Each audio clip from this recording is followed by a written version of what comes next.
Party people, welcome once again to the Party of One podcast, the actual play RPG podcast where the gaming table is always set for two. I'm your host as always, Jeff Stormer. This week on the show, I am joined by my good friend Tom Harrison for a game of Matthew R.F. Wallace's Standoff, a game about telling ridiculous stories together. And let me tell you, Tom and I told a very ridiculous story together. I love this game. Standoff is a game for 2 to 6 players that takes about an hour to play, in which players tell the story of the high-stakes battle between hero and villain, full of double crosses, triple crosses, backstabs, front stabs, twists, betrayals, counter betrayals, double crosses, triple crosses, and absolute ridiculous story turns. It is very good, it is a lot of fun, it is incredibly simple to play, and honestly, I think you're really gonna dig the silly, outrageous story that Tom and I told together.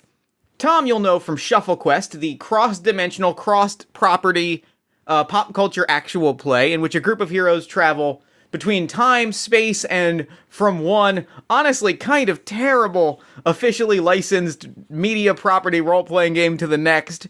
It's really good and funny and silly and just, I can't recommend it enough. You really should check it out. Find links to Standoff, Shuffle Quest, and everything else in the show notes below.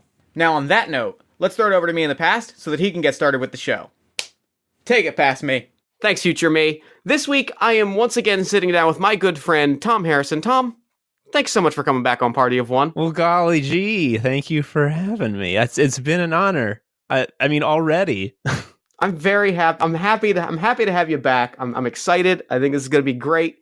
But real quick, at the top of the show, why don't you take a moment and let the lovely listeners at home know about all the cool stuff that you've got going on that you want them to know about? Why don't I? Well, I don't see a reason why not, so I'll do it. I am host and GM of Shuffle Quest, a very funny comedy RPG actual play podcast, the premise of which is 3 D&D adventurers travel to different pop culture worlds on an epic quest through a number of weird settings, and each time we go to a setting, we use the RPG system of the world that we go to, and the story always keeps going. Even though we started in Men in Black world and the arc that we just finished, or is really close to finishing, takes place in the world of Wuthering Heights using a 1-page RPG translated badly from French that I found on Google. Exceptionally good. That is, I feel like that is peak role-playing game, is when you get that good, badly translated game from another language that you're like, that feels like it's gotta be a mistranslation. And then we're like, well, it's written there, so we're doing it. I mean, like, no joke, no shade on what we've played before, but, like, that 1-page Wuthering Heights RPG that doesn't actually have a way to, like, resolve checks was, like, somehow the most fun one we've played, like, by a huge margin. That's incredible, and I'm delighted to hear that. I cannot wait to hear it. I cannot wait for the listeners to hear it. It's going to be very good. Yes. So, this week, we are playing Standoff. Standoff is a game about telling ridiculous stories together. It is a game about double crosses, triple crosses, feints, bluffs, ridiculous confrontations, and the ultimate showdown between a hero and a sinister villain. We are going to create every piece of this story together, from the initial premise to the final confrontation. It is very lightweight. Pretty much the rules are as simple as they can be. We're just going to use a few index cards and a few writing implements to tell this sort of ridiculous, over-the-top sort of hero versus villain story. Tom, are you as excited as I am? Oh my word, yes. So I got this on itch.io because I'm like, well, it's cheap. Might as well make myself know what the game's about before we start recording. And I'm just like, this is the kind of, like, held together with spit and willpower bullshit that I love. This is my exact jam. Yeah, I love this game. Facilitates ridiculous improv-y storytelling in a way that, like, I am overwhelmingly excited about. Yeah, it's basically like I shoot you with a laser. Like, I took an anti-laser pill. The game. Yeah, it's fantastic. I'm real excited about it. So let's go ahead and dive in. We are going to start things out with an overview. We're going to lay out the world. We're going to lay out the kind of story that we're telling, and we're going to kind of figure out what we're interested in as plot elements and sort of concepts, and what we're not interested in. So we're going to start out with 2 cards. We're going to start out with a restrictions index card, which is a list of things that we are not, like, interested in seeing in the game. I'm just gonna, hand wave and say that the safety stuff that, like, is always on the table, racism, sexism, sexual assault stuff. All of that stuff is just on the table. Like naturally, like that stuff is off limits already. So I think this is more so like just things within, within the sort of agreed upon play space that we're not interested in seeing. Or that we're not like feeling tonight, not so much stuff that would make us feel unsafe or uncomfortable. Yeah. And then we have our seeds, which are things, people, places, objects, props, ideas, genres that really kind of get our gears going and get us sort of excited and the stuff that we would really like to see in the game. So I'm going to throw it over to you at the very top. Do you have anything that you want to throw into restrictions? Anything that you're just not feeling excited about, anything you kind of want to preemptively be like, I don't really want to tell a story about this? Edit out this long pause because I don't know if I want to say what I'm about to say. Because I kind of want to throw out like no like high fantasy. I was about to say no European fantasy. Yeah. Okay, yeah, then for sure. Yeah, no like D&D wizard stuff. Yeah, that's just not really the genre that I'm feeling telling a story about. So like I feel like that kind of covers almost everything that I would want to like restrict, right? Like wizards and magic and like jousting and all that. Like I'm just not terribly excited about that. So I think like that's kind of the thing that I would like to cross off. Likewise. I mean that's really what was stuck in my mind as like I hope I don't have to be like Zalaxes the wizard. So as long as we got that, I am going to force you to play Zalaxes the wizard, but that's a whole separate thing. Okay, fair enough. I brought that on myself. But yeah, I think that feels right? Mm-hmm. So then let's dive into seeds, and then we can always add things to the restrictions list later. If something comes up and we're like, I'm not really feeling like going down that road, we can always add stuff to that later. Cool. So seeds. What they are is an element. They can be anything we can think of, often something like a location, object, character, theme, emotion, or so on. The way this is going to work is we are going to lock and change seeds until we've both come up with a few. We'll probably say like 2 or 3 each. Mm-hmm. That feels like a good number. And we'll kind of go, or we might even just go until we feel like we have a good idea of what the story we're telling is. Mm-hmm. The way that this is going to work is one of us will throw out a seed, which is one of us will announce a seed, and then the other player will either lock it, writing it down on the card, or change it, which is inverting or altering it or offering a different take on that idea until we find something that we're both excited about. Cool. And when you change, you hand it back to me to either lock or change further. Mm-hmm. So, do you have anything that you want to throw out as a seed? I'm thinking like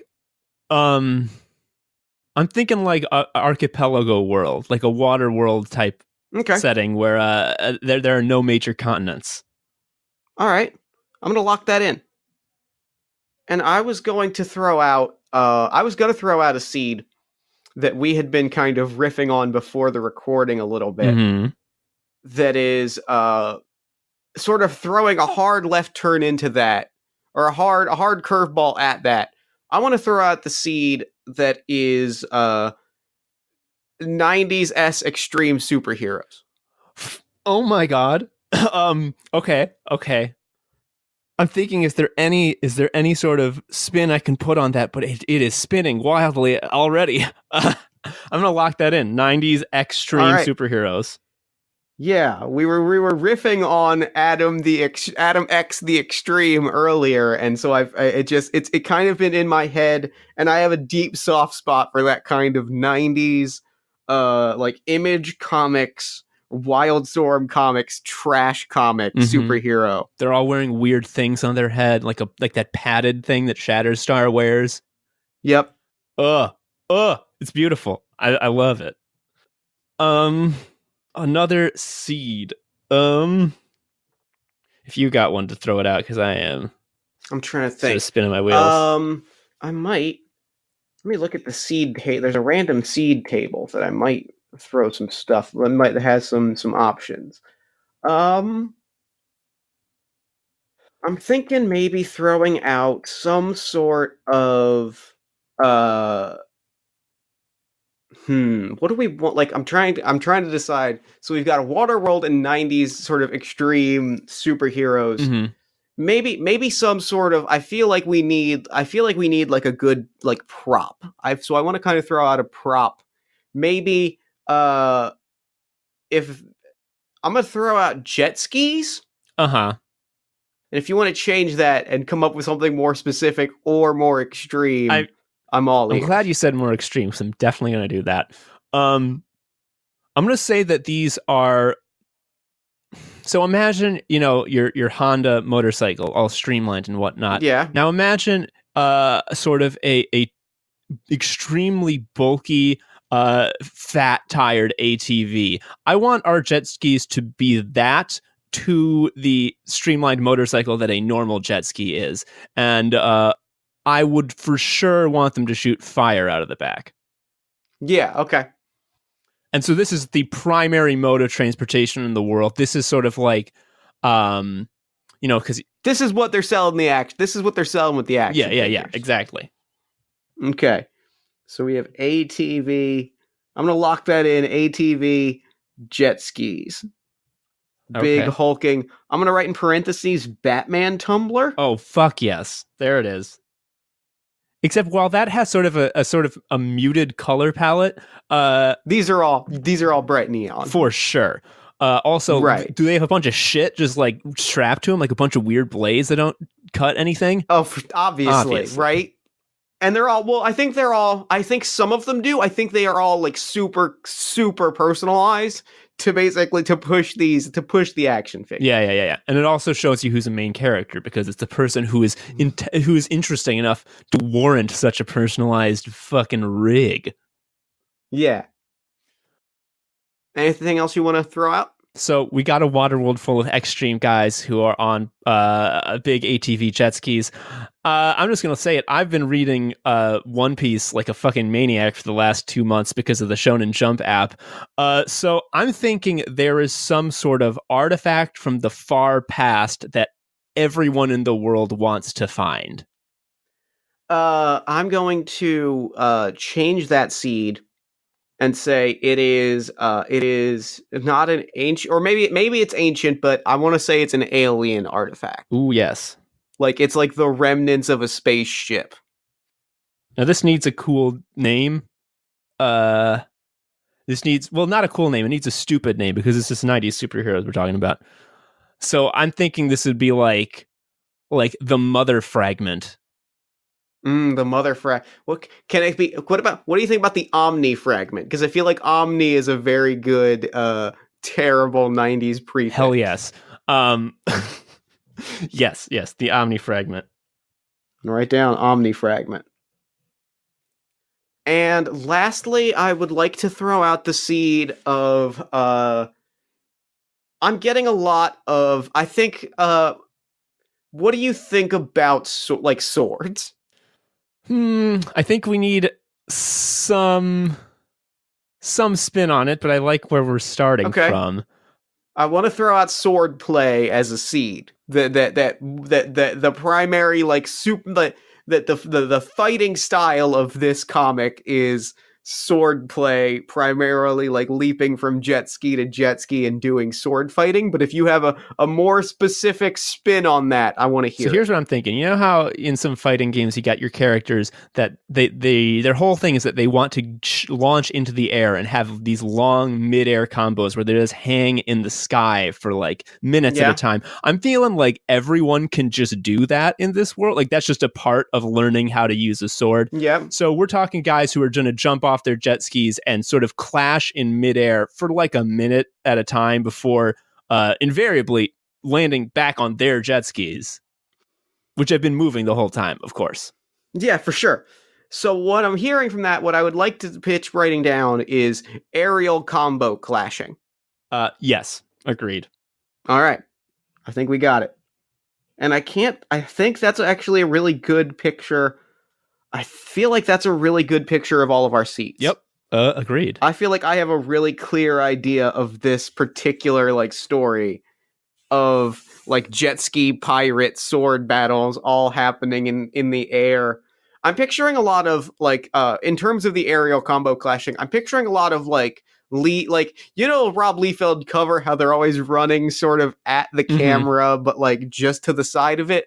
I'm picturing a lot of angles of that where someone's like readying a sword and then flying. Yeah. And like how their angles of their legs don't make sense. It's like, well, this was on purpose. That's what they're actually doing. Yeah, it's all cool. They're in midair, so they're just flying through the air. That's why we don't have to like learn real body composition. Yeah, it's not because I'm lazy. It's because I'm a visionary. I like this a lot. Yeah, I mean, no shade on D&D, but why would you do standard European medieval fantasy when you could do this? When you could do, hold on, trying to decide. I think the last thing I want is a name to put on the front cover of issue 0, because it's rarer than issue 1. That's where the money is in the issue 0. What's the name of this? I'm thinking Blood Ocean: Diesel. What? How dare you? Easily. How dare you? Because that is the greatest thing that Blood Ocean DIESEL-BLADEZ. Oh yeah, Blood Ocean Diesel: Blades. Yeah. Blood Ocean: Diesel: Blades. Or maybe like Vampire the Masquerade Bloodlines, where it's : and then dash. Oh, yep, it's got to be a dash. Yep, that's what it is. So I can't see what you're writing on your card, but I just want to know for my own edification. When you wrote down Blood Ocean: Diesel - Blades, what was the last letter that you wrote? It was an S, but I'm open to having that seed change. Oh man, because I wrote a Z is why I asked that. That's got to be a Z. I think that's why I said it. I think you're absolutely right. It's got to be a Z. Fuck. Blood Ocean Diesel Blades. Fuck. And we're done. I don't know that we need to go any further, this is honestly. A beautiful souffle. No need to touch it any further. Sometimes you realize you have perfection, and then where you have to continue, you have to push on. But I feel like we hit it real early in the episode. Yeah, episode over. Thanks, everybody. Back it up. All right, so now we're going to lay out our antagonists, protagonists, and any minions or allies that we want to throw in. Minions and allies we can always throw in later, but the protagonist and antagonist we want to kind of map out up front. We're going to start with we're going to start by laying out the antagonist. The way that we'll do that is largely through lock and change like we've just done, and then we'll lay out the protagonist after that. Important things to note are that characters don't belong to anyone. At any point, we can always hop in from character to character. It's about creating the most ridiculous situation. And you can always inhabit a character by picking up the card with all of their information on it and then play that character specifically. Cool. And then we can always say, like, oh, I have a great idea. If you would like to hand me off that card or put it back on the table, like, we'll kind of work it out that way. So, our antagonist. We're going to start out with another index card. We're going to write a capital A in the top corner of that card. They're motivated by a sinister goal. They are unbeatable. They're incredibly powerful. Their defeat is inconceivable, but they will be defeated. It is inevitable at the end of the story that they are defeated. So how we're going to do this is we're going to use the same process that we use for writing down seeds, which is lock and change. We will come up with a name, a one-sentence summary, so a name, what their deal is, and then a second sentence which summarizes the villainous plot that they're looking for. Okay. So, do you have a pitch for our villain, or do you want to just kind of throw out ideas until we find what their opening sentence is? I have an idea for their jet ski, but I feel like that might be something that comes later. Let's throw it out there, and then we can come up with the name and concept from I'm thinking there. This jet ski is, I'm thinking the size and general shape of like one of the great pyramids of Egypt, and he's at the top, or she. Let's not be locking ourselves in any here. And like around the slopes are other jet skis of various specialties that he can switch to and break off of. Okay, I like that. I'm into that. Let's go with, I like that a lot. Let's say, sticking with the Z's for S's thing, I feel like Prism is a good name for him. Oh, right? I feel like he's a good Prism with a Z, and he's got like, and it's all like a glass Oh, yes. pyramid jet ski, and he's got have you ever seen like Orion from the New Gods, how he rides on his little like platform and he's got the handles that go up to his hands and they look real silly? No, but that description is very vivid. So I think I gotcha. It's very good. I'm gonna send you a photo. Listeners can look it up. But like Orion's like space harness is like extremely good shit, and I feel like he rides on a pyramid Oh my that god. like has handles that come out to the sides, and he's just holding on. They're to so them. spindly. I love it. Yeah, we're getting that action. So I'm gonna lock that in and write down pyramid. I'm gonna write it on the bottom of the card, sort of a third sentence, which I think is important for our characters to know their jet skis. Is a pyramid jet ski. Minions. Yeah, minions are definitely on the jet ski and can peel off as needed. And spindly handles. Hell yes. His name is Prism with a Z. I'm thinking with a name like Prism, wouldn't his evil plan be to use a huge magnifying glass or some sort of light refraction device to boil and dry up the sea so that he may easily retrieve the Omni fragment from the sea floor? Yes. And in fact, I will throw out a change to that. His jet ski is the light fragmentation device. God. So part of it is he needs to finish the jet ski. Ugh. I think the jet ski is finished. He needs to find. Do we think he's looking to dry out the oceans to find the fragment, or he's looking to find the fragment to dry out the oceans, such that he may be king? Oh, that's a good one, because then the jet ski can be repurposed as his pyramid palace. I'm going to throw out his 2 sentences. That he is a sinister mad scientist who is looking to find the Omni fragment, place it into his pyramid jet ski, and dry out the oceans such that he may rule in this desert hellscape. Yeah, he was born being like, I am definitely a Mad Max warlord at heart. There is too much of this danged water. Okay. So yeah, that feels pretty much right. That feels pretty excellent. I feel like that's a pretty good villain. Yup. So now we're going to do the same process for our protagonist. Our protagonist, important things to note about our protagonist is they are guided by a noble value. They are unstoppable. They will always overcome whichever obstacles are thrown, and they cannot be killed, at least not permanently, and they are destined to win. The end of our story is that our extreme 90s hero, whose pronouns are, I'm going to take a cue from all my fantasy children and roll a d6. Let's go she, her. Her destiny here is to defeat Prism in final battle. Beautiful. I love it.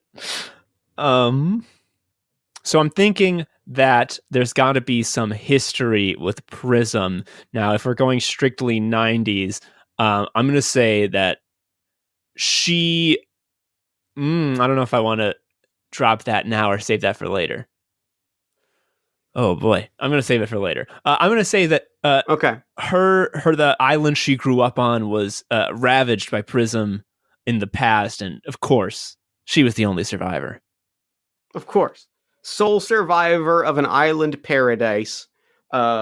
She is on a quest for vengeance. Her jet ski is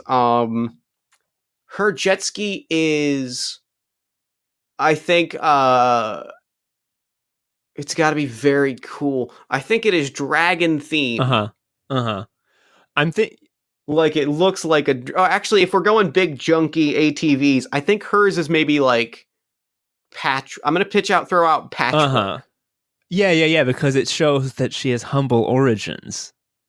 And that she's built this herself in her mission. For sure. But I think there still has to be, even with patchwork, there still has to be some sort of distinctive visual theme to this.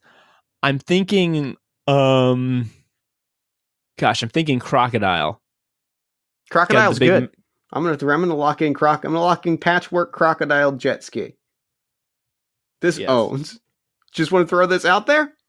This owns. It, like, for real, like, as much fun as this is, like, the main emotion I'm feeling is fury that I have not already found this media in the world. Like, why didn't I have this as a child? This would have been exactly what I'm looking for. This is everything that I've ever wanted in like a bad. This is exactly what you would find one issue of in like a bad, on like a spinner rack, and it's issue 7, and you have not found. It says issue 7, part 1 of, or part 2, because you're not going to find part 1 of a 4-part story, and you're like, what? How? Where? And then you never find any of the other issues, or if you do, you find part 3 and not 1 or 4. So her name is. I'm gonna throw out Gator Sax, SAX, but SAXX. I don't know if I love Sax. How about Gator Rex? Yes, and that's definitely our. That one, I think we can leave behind the X, because spelling it out as the word Rex is in itself extreme. So REX or WRECKS? The latter. Got it. Yep, love it. Gator Rex is the sole survivor of an island paradise, sworn to vengeance against Prism. She is, I think that's her entire back. I think that's everything. That gives us her backstory. That gives us her noble goal. Mm-hmm. Hell yeah. Gator Rex and Prism are my best friends, and I would do anything for them. Like, I really want to own these action figures, is the thing. Like, I know that they're going to be, like, very, very poorly made, but I want to own these action figures. I want that noted. Like, I can see, like, the janky, like, lever made out of rebar on Gator Rex's jet ski that she yanks back to wrench open the gator's mouth, and then, like, she has to, like, stuff a canister of gasoline into like a holster, and there's a big spray of fire as it snaps shut on. It's beautiful. So, do we want to fill out any minions or allies beforehand, or do we kind of just want to fill that out during play? I think it's good to have at least one of each, so we just have something to reach for immediately, but these don't have to be as fleshed out as Gator and Prism. Yeah. So, for our minions, I'm gonna say for our minions, or for a minion, I think, what's the coolest second in command that we can think? What's the most extreme 90s? Gosh, definitely Gore Storm. Yeah, goddamn. Gore Storm, damn. Gore Storm, I'm gonna throw out as a pitch. I'm gonna throw out as a seed. 8 feet tall, 600 pounds of muscle, covered in scars, sort of a Zangief. Like, the artists clearly saw Zangief and said, "We're going with that." And green. So I love all of this. I want to add one more, and I think we'll be set. So he has obviously, in his years of battle, been stuck through with swords. I'm going to say dozens of times, and most fellows, most of your yonder sea dwellers would, remove the swords. I think what Gore Storm does is he just like cuts off the hilt and leaves the sword inside of him, so his back is sort of like a porcupine. Oh, that's both good and terrible. I love that. Yeah, okay, that's Gore Storm. That's our minion. That's perfect. Mm-hmm. We have locked that in. Do we want an ally? I think we can do that later. Okay, let's go with that later. So we've got Gore Storm, we've got Prism, we've got Gator Rex. I'm loving this. I'm loving every part of this. Mm-hmm. And so now we get into the game. Here's how gameplay is going to work. We are playing through a series of scenes. Each scene is a conflict between two characters, and we are going to play through a series of scenes. The first scene is always one of the antagonist's minion is defeated by the protagonist's powers. We get to decide those powers in play. They are going to be things that we throw out and we say, oh, nope, turns out she also has this ability. Limits will always be added to, we'll throw out those during scenes, and then we will add limits to those powers in conflict. So the first scene is always going to be that an antagonist's minion is defeated by the protagonist's powers. Our final scene is always going to be the protagonist defeats the antagonist. And however many conflicts we want to add in the middle depends on time. Yep. We'll go until we get about an hour and 15. Cool. So, our first scene, the way that scenes work is we will pull up the exact, is we're going to take an index card. On one side, we will write and on one side, we will write but. That's with one T. Be serious. Of course. On that card, so that card will determine whether we're in a scene or a conflict. One of us will elect to be the scene wrangler, and then we will choose the goals for that scene. The goals for this scene, the goals for the first scene have already been laid out. The protagonist is one of the antagonist's minions is defeated by the protagonist's powers. We can decide if that's Gorestorm or if Gorestorm is a later boss. He feels like a later boss. I feel like we need a sniveling type. Yeah. Or like a gang. I feel like this is a good opportunity to build a gang of minions that she can just chew through. So then we are going to add, now that we've got our first scene conflict, now we're going to add goals to that scene by locking and changing until each of us has locked one goal, or until, would you like to wrangle the first scene or should I? Why don't you? I will wrangle the first scene. So until I say stop or we've each locked in a goal, which is to say we'll have one or two goals, we will keep throwing them back and forth.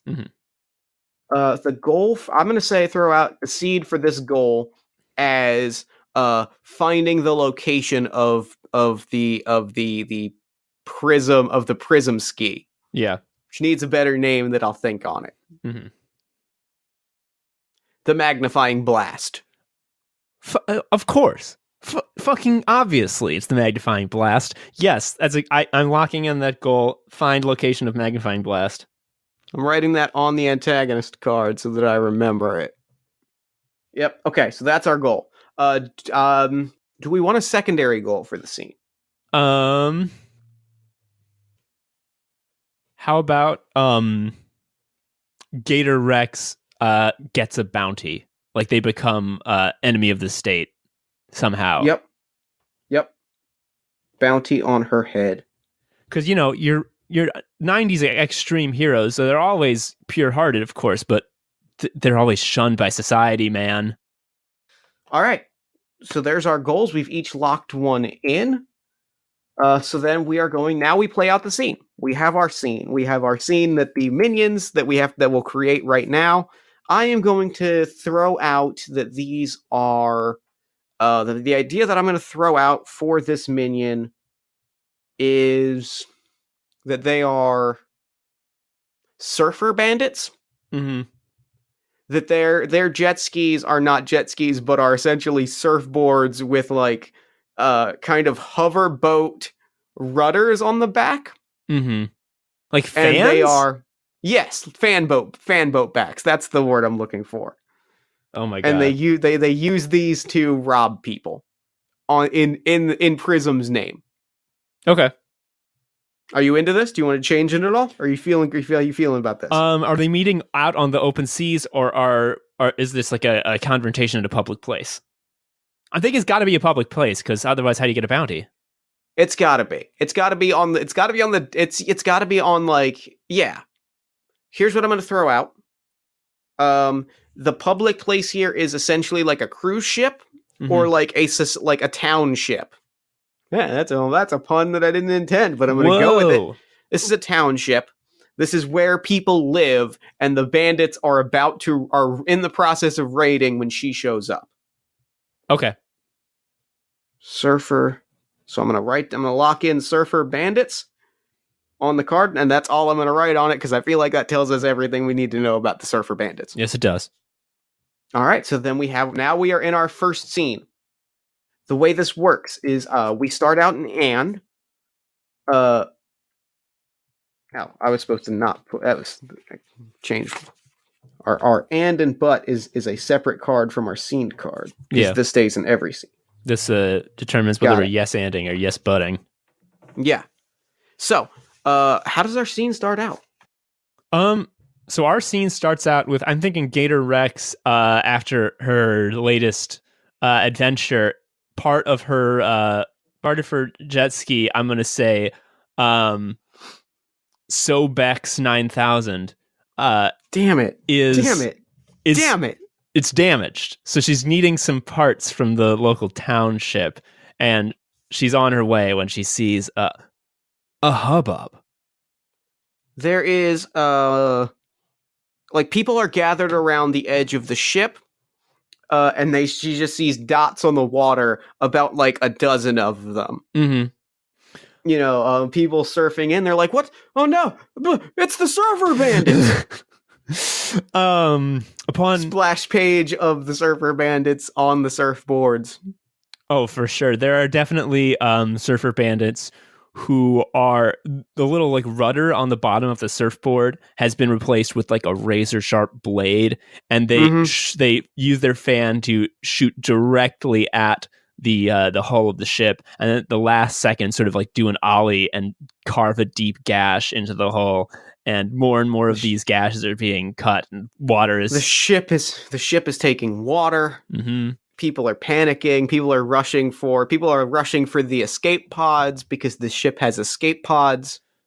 I'm going to say those are just sort of your general issue jet skis like you would find in the real world. Yeah. Like being on one of those is like absolutely humiliating. Yeah. And I think the ship is taking damage. People are scrambling. There's chaos. What is Gator doing in this situation? I think Gator's first priority will be to protect the innocent people. So she's going to try to. So what she's going to do is she's going to try to maneuver the Sobex 9000 in between the fleeing civilians and the approaching bandits, and sort of be a wall against them. Okay. So I think what we see as we get into the conflict, we're about to flip the card, is and I'm going to inhabit the Surfer Bandits when we take the conflict. So I will be Gator Rex. But I think what we see is like people are scrambling and they're like, won't somebody do something? And then like where she was standing, she's just not there anymore. Uh-huh. And then there's the splash page of the Sobex 9000. This is the first time we really see it. Yeah. And this is definitely when she is pulling the lever back to open the Gator's mouth. And it's like a pretty heavy top jaw. So pulling this back takes a lot of effort, but she's yanking it up and locking it into place. Yeah, for sure. So the Surfer Bandits see this. We flip our card into butt, and they one of them like jumps up, grabs their surfboard, and tries to and goes to stab through Gator with the surfboard in sort of a spear motion. But Gator is going to reach behind her back, pull out her sword, and in a flurry of blows so fast that onlookers can't even tell what she's doing, she will cut this surfboard into a series of small slices and whap the guy, the rider, on the meat of the forehead with the hilt of her sword. And as he plops into the water, say, didn't anyone ever tell you it's not nice to steal from other people? But as she says that, several more, like 2 or 3 more bandits leap onto the edges of the Sobex 9000 and are holding on, pulling for their own laser daggers and coming in for battle. But Gator looks back and sees these people doing this and shoves a propellant canister into the jaws of the Sobex 9000, and with a loud crunch, turns it 90 degrees. So that instead of propelling the jaws of the Sobex 9000's front downward into a biting motion, it spins it 360 degrees. I'm going to say like 10 times in under a second, flinging these bandits off without trouble. But as that is happening, there is a whirlpool that is being spun, that is being generated, that is knocking the township off tilt, putting people in danger.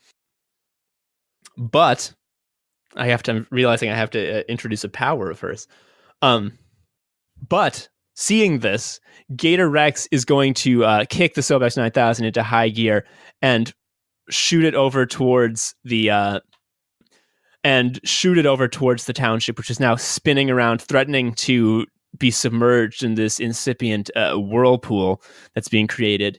And she is going to roll up her sleeve. Actually, sleeveless. She's wearing a leather vest. Come on. So she is going to turn her hat backwards. That's the sleeve rolling equivalent. And shove her arm up to the shoulder into the water at the edge of this whirlpool. And sort of just like flex. And her whole body is going to sort of glow orange. And this like flame-like aura comes off of her. And the whirlpool quiets. She has ocean control powers. Ocean control! Yeah, that owns.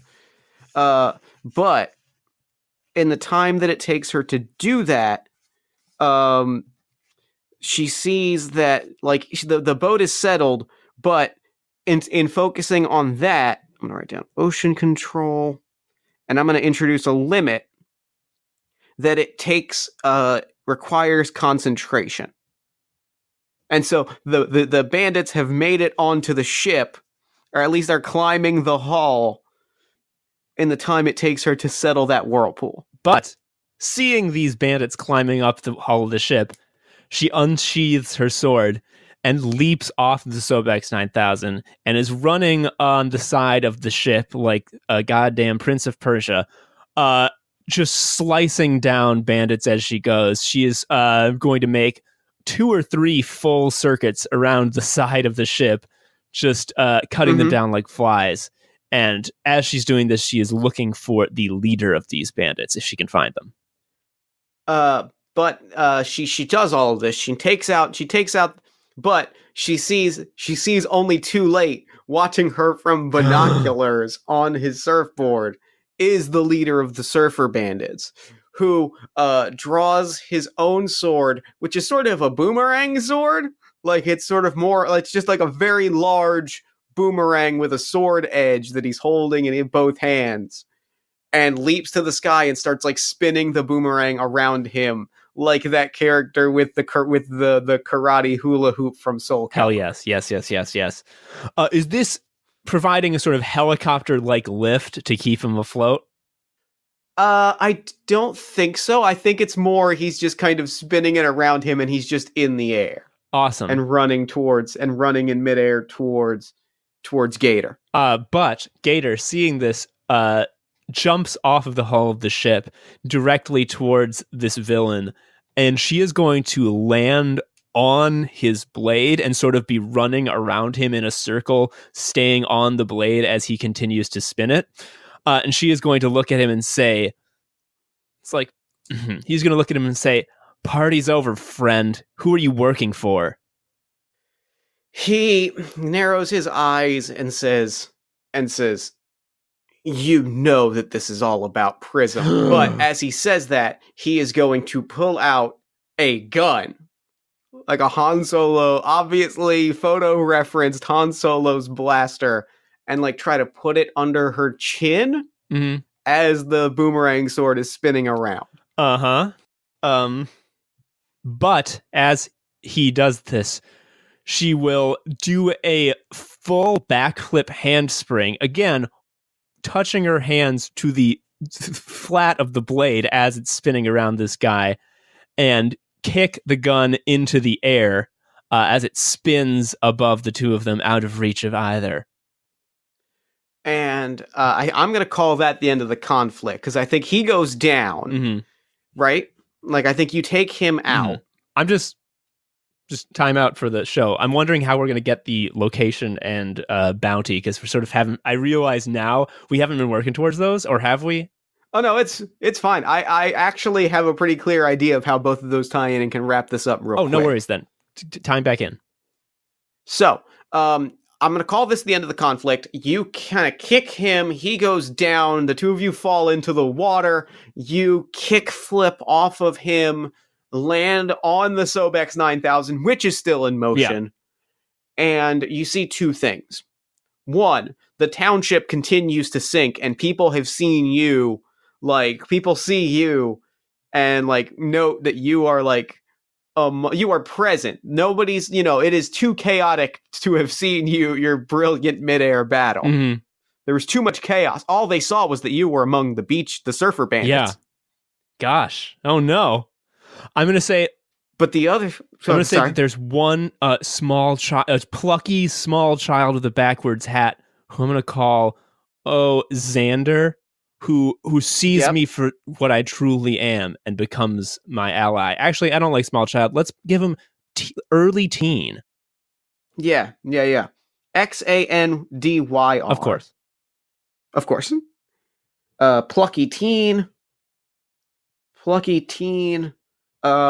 Let's go with Science Whiz. Oh, fucking of course. Let's go with Science Whiz, because I think Xander is the one that knows how to shut down the magnifying blast. But the rest of the ship has pegged this gator woman as a villainous menace who has definitely taken part in the destruction. And the other thing that you see is several other of the beach I'm going to call them the beach bandits, because I think that's a good name for them. Uh-huh. The beach bandits are sailing off in a certain direction. They're fleeing the scene. You have taken out their leader. They are cutting and running, but you can see where we get a shot of Gator's eyes, and they narrow, and you go, that's where they're going. That's where Prism's base is. That's where you can find the magnifying glass. Here's what I'm thinking. She's going to put all 5 fingertips on the surface of the ocean and somehow like touch the surface but not break it, and psychically read the currents. That's real good. No, that is exactly what it is. Yeah. She puts, and I think that's what causes when Xander sees you so delicately touch the ocean. Oh, Xander's like, well, no, they were causing destruction, but look, she channels peace and serenity. Mm-hmm. She's not like them. I believe in her. Yeah. I love it. I don't think the two of you join up, but I think that what we get is sort of a Bulma-esque subplot in subsequent issues of Xander like following behind you, or not even Bulma, like the insurance adjusters in Trigun when they're always like 3 steps behind. Mm-hmm. I think it's that where like he'll show up and like solve a problem that Gator causes. Yeah, I love it. With a lot of wacky adventures. God, this is good shit. So now our next scene. Do you have an idea for what you want the next scene goal to be? Let's do, I think, one more scene and then our big showdown. So this should be like our midpoint, our midpoint stop on the road. This is definitely where Gorestorm shows up for certain. I'm going to say, just in broad terms, she disrupts disrupts Prism's latest initiative and learns a shocking truth. What's our shocking truth? I think it's just the magnifying blast is going to boil the ocean. That's his goal. Yeah. She knows the full scope. She knows the full scope of the plan. And I think I want to see. Okay. Let's put that. Let's call that our scene. I think I'm fine with calling that our scene. Let's see. Gator learns Prism's plan. I also want and this can be just a sub goal. She definitely has to win over like the sea police. Yeah. The salt cops. Confronts Gorestorm. Our goal, I'm going to lock in that goal. I'm going to say Yeah. We'll lock in the goal of like, I'm actually going to change the goal a little bit. I'm going to change it and say she has to evade the sea cops. Because she's a wanted criminal. Yeah, I was sort of going for like, oh, this is where she gets the sea cops on her side. But I like it better if even on the final confrontation, there is the threat of sea cop. Yeah. I think the sea cops at best need to bring her in and like she's like at like even if they work together, like we'll see how the scene plays out. At best, they're going to bring her in and keep her from like completing her mission until it's too late. Mm-hmm. And the other thing that I'm going to put as a goal for the scene is stop the stealing of the let's see, I need the ultra lithium microwave dio emitter. The ULMDE. Not that spells anything. It's just a very 90s acronym. If it did spell something, it'd be even better. But yeah. I don't think I'm gonna have time to come up with an acronym. Yeah, it's just OMD. Yeah, she wants to steal the OMD, or she wants to stop Gorestorm from stealing the OMD. Yeah. Let's cut out Dio and just make it Ulm, because I think that's easier to say. Yep, got it. Okay, so that's our scene. If you would like to wrangle this one, since I wrangled the last one. Sounds good to me. So again, just to review, our goals are she's going to confront Gorestorm and stop the stealing of the Ulm and evade the sea cops who are on her tail. Yeah. Cool. I think there should be... I think there should be... one thing... Oh, sorry. I think there should be another goal that is just... There has to be some sort of rising threat. Something... The villains have to do something that makes it... that makes that raises the stakes to a fever pitch that increases the hype of our finale. So if they're just going to be not stealing something, that's a little too lame. There needs to be some other twist to it. I think that the stakes that I want to add here are maybe the stakes that we add here is that while she's doing this, Prism is stealing the getting a hold of the Omni fragment. Oh yeah. So that our big final is she has to even if they don't have the Ulm, which is how they're going to turn it into a laser and like shoot it at like the clouds and dry out the oceans that way. With the powers of the Omni fragment, they can easily come up with another solution, attain godhood, and fry the oceans that way. So she's gonna have to fight Prism as a god next scene, no matter what. Oh, for sure. I love it. But this is at least her way of like making it so that she's only fighting Prism as a god and not like his entire, the magnifying blast as a machine is disabled, even if Prism achieves the power of God and must be defeated as a god. I love it. Okay. So I will wrangle this scene. So we're going to start this scene in... I'm going to say that there are some islands that are just sort of not so much a landmass, but a sort of entrance to a somehow sub-ocean surface cave labyrinth that's lit with a bioluminescent mold. So she has followed these bandits so Gator Jackson has followed these bandits to one of these underground cave labyrinths, and she's standing at the edge of she's standing at the mouth of the system. It's just like a little outcropping of rock, and the sea flows into it, and she can see the dimly lit corridors stretching before her. Love it. And I think what she sees is like a laboratory, very Twilight Zone-esque technology, big blocky computers.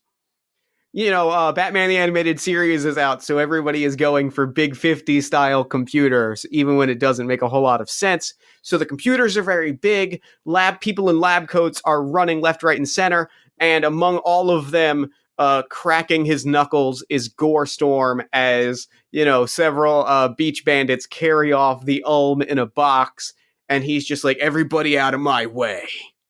Yeah. And the main scientist, who is tied up to a big pole that seems to serve no purpose other than to provide a place for scientists to be tied up, he spits the gag out of his mouth and says, You can't take the arm. You have no idea the power it carries. You're just irresponsible. That's where you're wrong. I know exactly the power it carries, and my boss, Prism, intends on using it. So unless you want to eat one of, we see a shot of his back, these swords, I'd keep my mouth shut and that gag in place. Oh, yes, sir. I see you know the arm very well. The manual's in the drawer. And he's like desperately trying to like get the gag back in his mouth just by like smishing his chin down and trying to bite it off his neck. Having a very difficult time. And Gorestorm laughs at his incredibly good manipulation and takes the user's manual out from the nearby drawer. And from over his shoulder, we just see a text, a word balloon that just says, "Drop the box, bandits."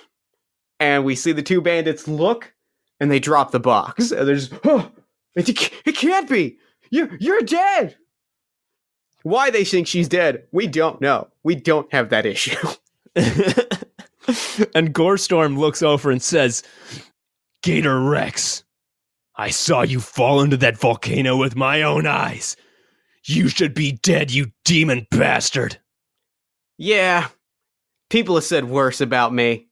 I've fallen a lot lower and been in a lot hotter a situation. Volcano's nothing, especially not compared to what you're about to get into. And she cracks her knuckles. And I'm about to flip the card over to Butt as Gorestorm jumps into the air, and he's going to do a sort of flip as he reaches the apex of his jump and propel himself off of the roof of this cave system onto his jet ski, which is, I'm going to say, chainsaw themed. Yep. There is an enormous chainsaw on the front, and he pulls the ripcord, starting it up very loudly, and there's a huge flume of smoke pouring from the side as he screams over the water towards Gator Rex. And Gator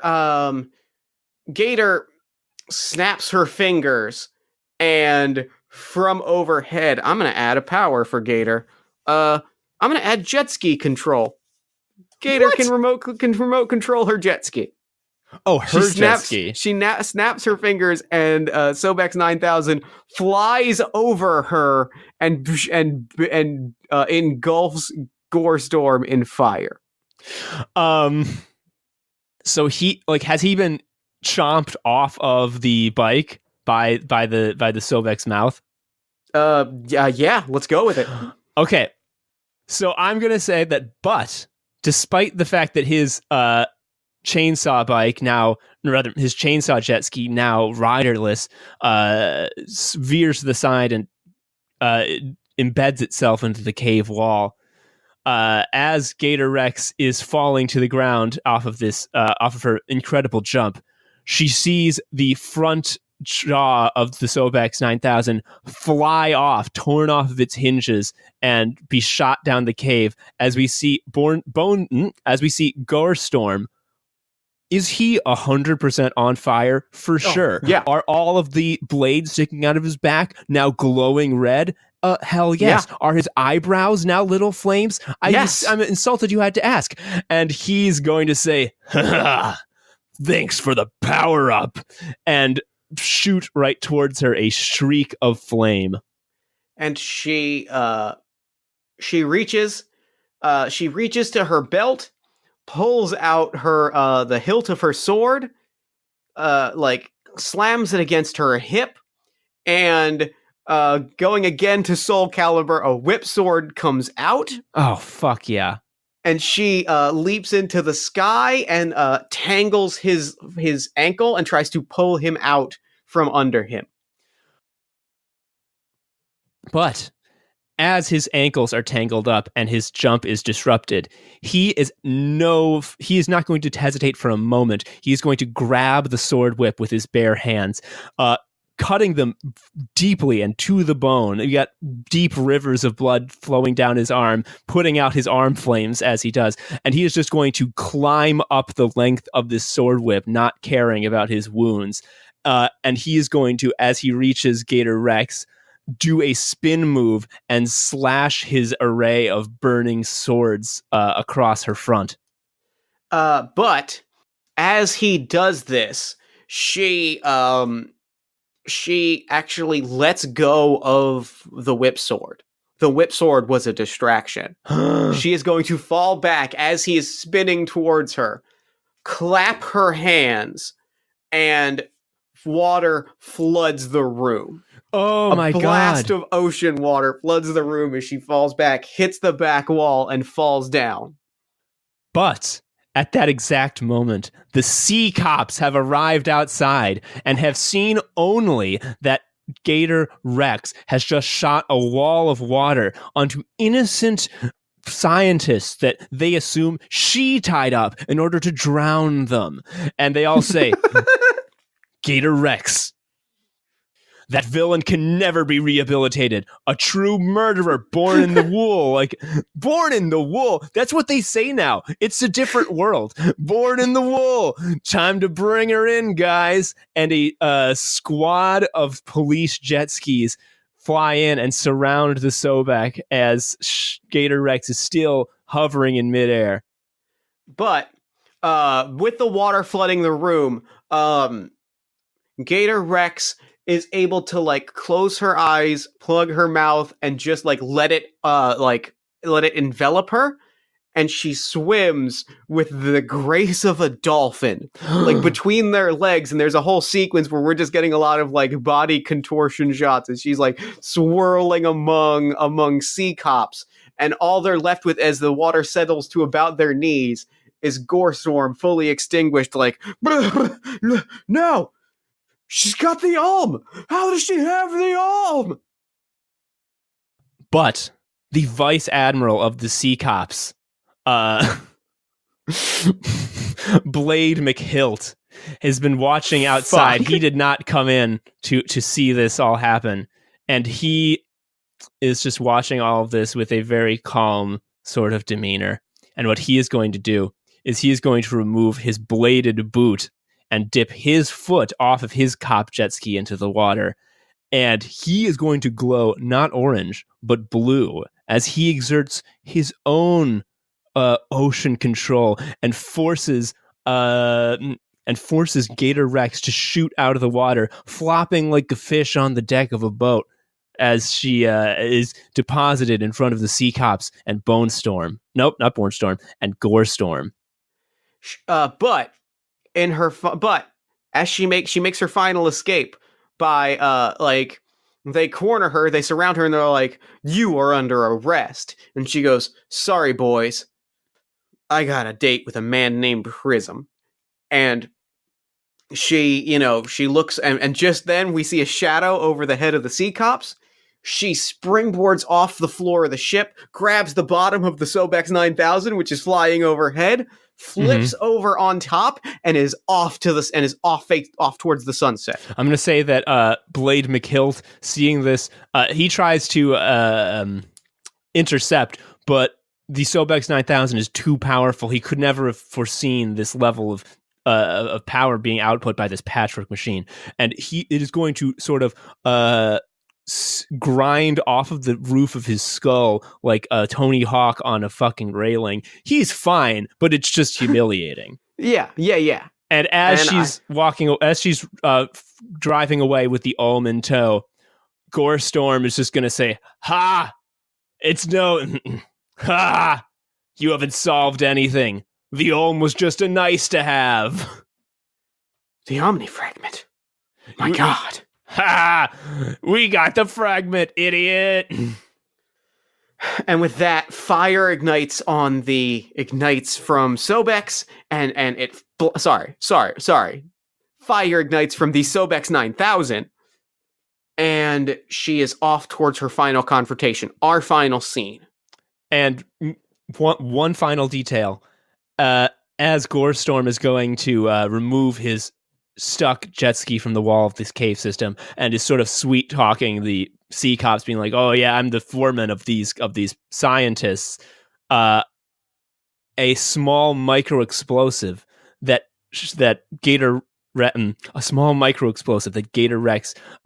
put on his arm goes a small micro explosive that Gator Rex placed on Gorestorm's arm in the fray goes off, blowing off the flesh of his arm, revealing the Robo-Skella arm beneath, letting the sea cops know only a villain looks like that.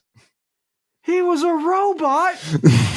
Oh my god. So yeah, final scene. The final scene, our scene is, what is the exact wording? Our scene is the protagonist defeats the antagonist, thwarting their sinister goal. Our specifics, with the Omni Fragment, Prism has lifted the magnifying blast into the sky and is readying to, and is using it. Thunder is crackling. It is embedded in his chest, and he's glowing green. And his hands have the Doctor Strange orbs around them. His eyes are green and white and crackling, and he is floating above. He is about to unleash the magnifying blast's full power. Just sort of turning it into sort of a space laser of destruction that he can kind of just fly around the planet, killing anybody that gets in his way. Mm-hmm. When Gator arrives, the two have their final battle, and Gator triumphs. Do we have any goals that we want to add to that scene, or do we feel like that's everything we want? Yes, I have one that is I can just do it and keep it a twist. Like, I have a thing that I'm going to have happen. I'm just going to lay it down as Gator learns a shocking truth about herself. I'm going to also add the goal of Xander comes through. That's all I'm going to say. Mm-hmm. I'm thinking that this is the final moment when the two plots converge. I'm going to say also, obviously, Gator goes from the sea's most wanted to the ocean's hero. Yeah. So the scene is set. I will wrangle the scene because I have a clear idea of what's happening. Again, like 7 issues later. Yeah. We're in a different plot. We're in a different mini arc. This is the last issue of the series. Yep. Or second to last issue, because the last issue is going to be the wrap up and set up for the maybe sequel comic. Yeah, Blood Ocean Diesel saws. Yep. We're in Sea Cop HQ, which has been obliterated. Oh my god. This ship, this headquarters ship, is gone. We open on the dead body of Blade McHilt. No. Having sacrificed himself to save people's lives. And in the panic, a contingent of Sea Cop reinforcements comes in, led by the Grand Admiral of the Sea Cops, Blade McHilt's father, Serrate McHilt, and he looks up at the magnifying blast and down at the body of his son. He said, "Son, I'm glad that even to the end you are a hero I could be proud of." And he looks up at the magnifying blast and says, "But with a demonic device like that, I don't think even I could stop Gator Rex, the villain who I assume did this to you and is piloting that." Says all of those things. His hand, with his dying breath, Blade grabs his father's arm and says, "No, father, look." And this is when we see the Sobex 9000 hurtling towards the magnifying blast. And he says, "My God, you're right. The man at the helm of that ship is none other than Senator Prism." Okay, yeah, yes. And Prism turns as like, "It's too late, Rex. You were too slow to stop me. Now I am fully empowered. With the Sea Cops destroyed, there is no one who can stop me." And Gator Rex, still in midair, big plumes of flame erupting from the back of the Sobex 9000, says, "Oh, I think I do have to stop you because I have dinner reservations later tonight, and I'd hate to be late." And I'm going to flip over to Butt. I'm going to say that the Sobex 9000, she is going to place 3 canisters of propellant into it, and instead of it propelling the jaws shut, it's going to shoot a beam of white hot liquid flame out of the mouth directly at the heart of the magnifying blast. And I'm going to add a power to Prism that is energy control. Oh, hell yeah. With the power of the fragment. And he stops the energy blast and throws it into the sky. No, he throws it towards the HQ and says, "Ha ha ha ha ha! See, I told you would join me that day out on the docks." And no idea. We see for a moment a flashback of a young Gator Rex who has, with her wooden training sword, somehow held back the forces of Prism enough to survive the massacre of her island, and all of the minions around her are beaten and dazed and can no longer fight, and she's just breathing heavily, and she turns around and sees looming over her is Prism laughing, and he just looks down at her and says, "Very impressive. We could always use another on our crew." And she just goes to whap him in the head with the sword, and he grabs it in midair and kicks her right in the chest, breaks the sword over his knee, laughs, and leaves. We cut back to the present, where Gator says, "I've learned a couple things since then, Prism, not the least of which is it's always good to make a friend."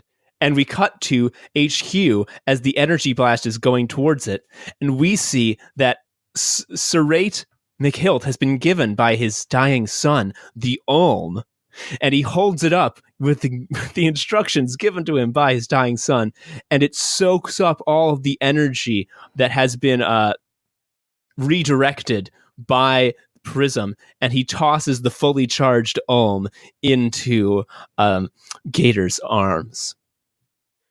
"Thanks, kid."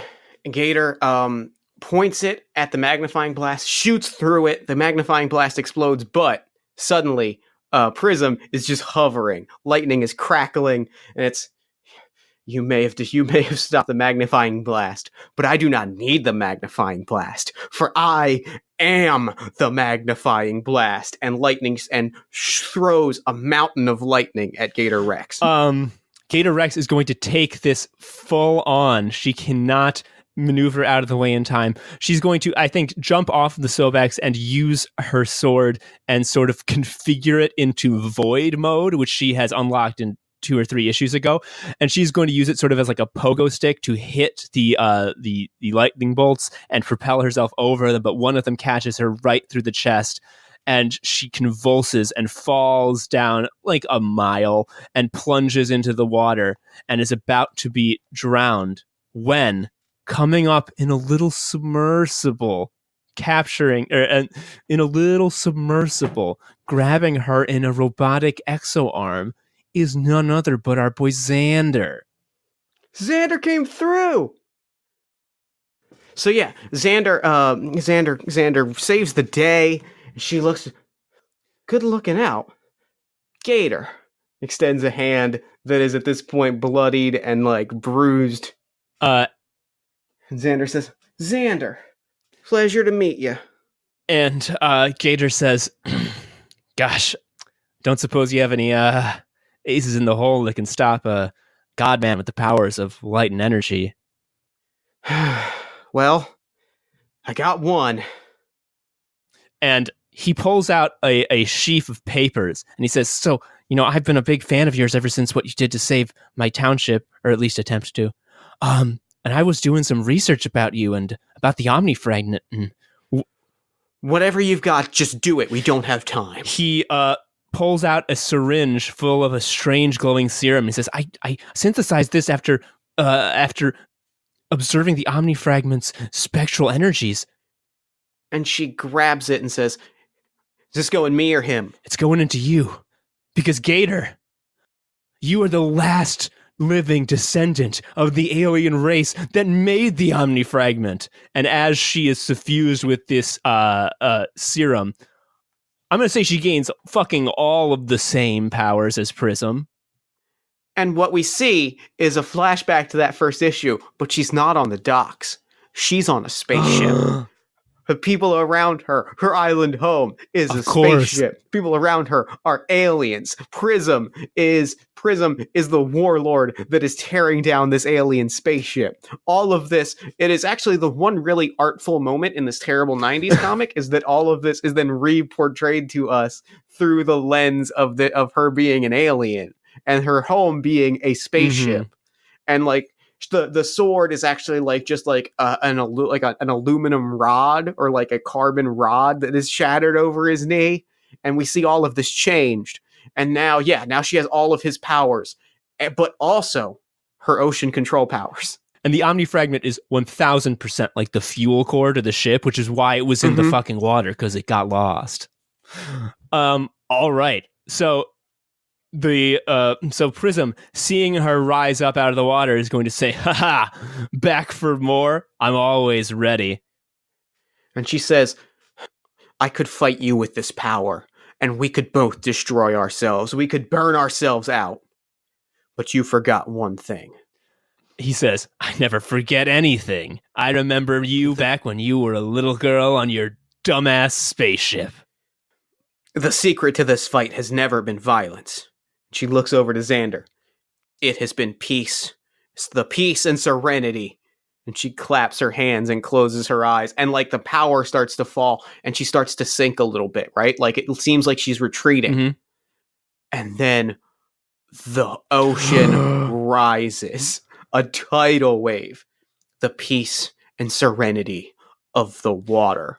And Prism is engulfed and is dragged down into the water, deeper and deeper and deeper. Oh, and with that, I think there's going to be a deep in the ocean, so you can see sort of like the lights and the shapes, but it's very hard to make out, and there's a very muted sound, very bassy. You can see just shining and flashing lights frantically just going off in every direction, just huge tendrils of light flying through the depths of the ocean, and the water bubbles and rages above where Prism was dropped below the waves, and eventually it becomes quiet, and we see in the distance Serrate McHilt saluting and clapping for Xander and Gator Rex. And Gator Rex just looks at Xander and smiles, and looks at all across this water world that has been her home for so long, and a golden glimmering tear forms as she just rises into the sky and takes off into the stars, seeking her true home. And Xander is sitting by himself when Serrate McHilt pulls up and says, "It was quite impressive, son.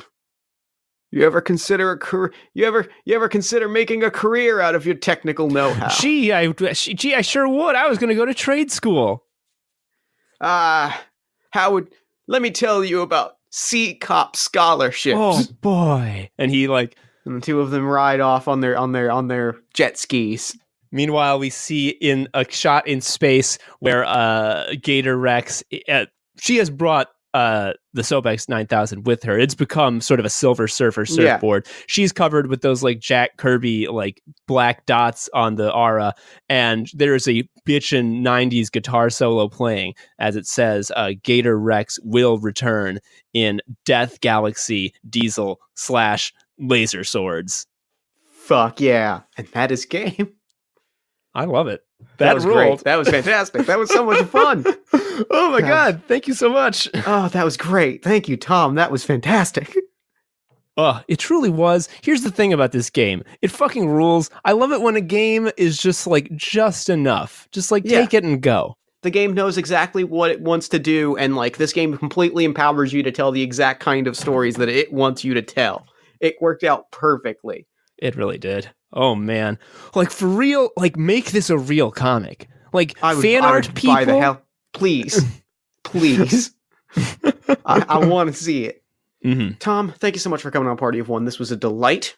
Yes, thank you for having me. I loved it. So, real quick before we wrap up, where can people find you and your work online?